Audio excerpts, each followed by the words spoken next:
Hi, it's Kit Finlay-Bates here, and today I want to talk about blockchain and semiotics.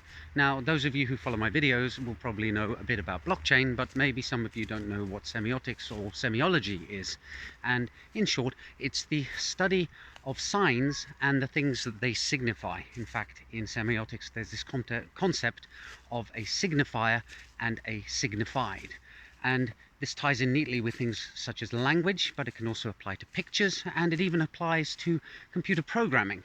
If you have a word, for example, like the word house, that's a sound that I've just made. There, you can write it down, then you have the letters H-O-U-S-E, and behind it there's the concept that it signifies, namely a dwelling in which people can live.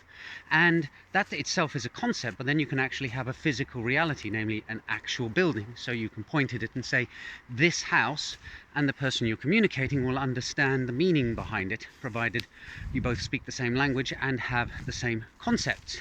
And we build these concepts in our culture. So why have I talked so much about semiotics in a blockchain video? Well, because blockchain is, as far as I can tell, inherently tied into semiotics. It's all about producing signs that signify something.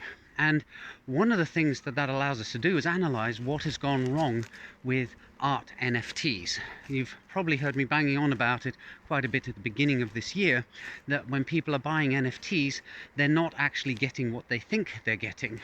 And you can see this in the language that is used. I was just thinking yesterday that people use the phrase, I'm going to make an NFT of a tweet, which makes it sound as though this message that has been put on Twitter is somehow going to be encapsulated or captured inside an item, a unique, indivisible, non-fungible object on a blockchain. But in fact, that's not the case. The NFT is a pointer to the tweet rather than the tweet itself. It's a signifier rather than something that is signified. And it's that breakdown in understanding in current communication that I think causes a lot of problems when people are dealing with NFTs. And I've even seen this in articles where people are pointing out that an NFT of a song does not give you the rights that would come with true ownership of that song, or that an NFT of an art piece does not give you the rights that come with that art piece. And then in the very next sentence they tell you that therefore you can't put your NFT on display. Well, an NFT is just a bunch of ones and zeros on a blockchain. And nobody would, well, maybe not nobody, but very few people, having bought an NFT of an art piece, would then want to display a bunch of ones and zeros.